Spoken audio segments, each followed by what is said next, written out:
Welcome to Ofusu African channel. Like I said, we stand for Pan-Africanism. And so now the condemnation of African religion should not be acceptable because the Jews were also doing this. Then please, you press on the subscription button, you share, and then you like the page. Then when you read 1 Samuel chapter 28 verse 9, then the woman said to him, "Look, you know what Saul has done, how he has cut off the mediums and the spirits from the land. Why then do you lay a snare for my life to cause me to die?" You know, because Saul has actually banned the practice of all those things. She disguised herself. The woman didn't know it was Saul. You understand? And then if you go to the verse 28, then the woman said, "Whom shall I bring up for you?" And he said, "Bring up Samuel for me." You understand? And so Saul actually went to the woman to call the ghost of Samuel. You understand? And then if we come to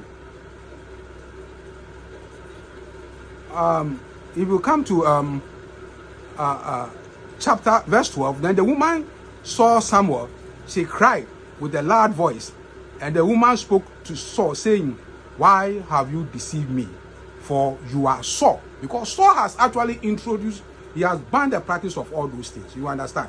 And so, but he went there to call the ghost of Samuel. You understand? And then it was never said in the Bible that the ghost of Samuel was demon. Are you getting my point? But when the black man actually called ghosts, now those ghosts that appear are considered as demons. You see, there is no sense in that argument. You understand? It doesn't make sense to me. It doesn't sound well. You understand? If Samuel was not considered as a demon, then why should ghosts from Africa? Because it was in the Bible. But what about? But when it comes from Africa, then we see them as demons. Now, this is a total disrespect for the African religion, and it must cease. Now, if you go to the New Testament, I really don't want to go through the readings and other things, but if you go through the New Testament, somewhere in Luke or in my gospel, you realize the transfiguration of Jesus. Are you getting my point? There was a transfiguration of Jesus. Jesus went to the mountain and then he transfigured. Now, 6 days after Peter's confession at Caesarea Philippi that Jesus was the Messiah or whatever. Are you getting my point? Now, Jesus transfigured, and this person, Moses and Elijah, appeared to him. You understand? They appeared to him. And so the point I'm asking, now, you know, Elijah was a dead person, even though the claim was that he went to heaven, but he was a dead person. Moses was a dead person. And these people appeared to Jesus. So the Jesus went to the mountain to call demons. That is the question, because their ghosts actually appeared to Jesus. And so the question I'm asking, whether those guys who appeared to Jesus on the mountain during the transfiguration, were they ghosts? Were they demons?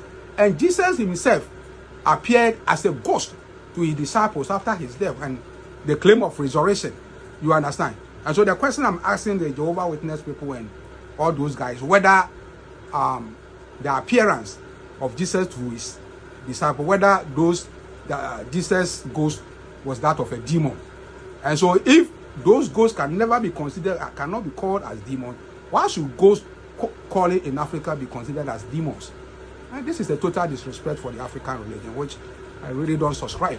And so in my next episode, now I'm going to do something, and that will be on the issue of the sales of indulgence by the Roman Catholic Church, when the Roman Catholic Church also introduced what is called purgatory in religion. Are you getting my point?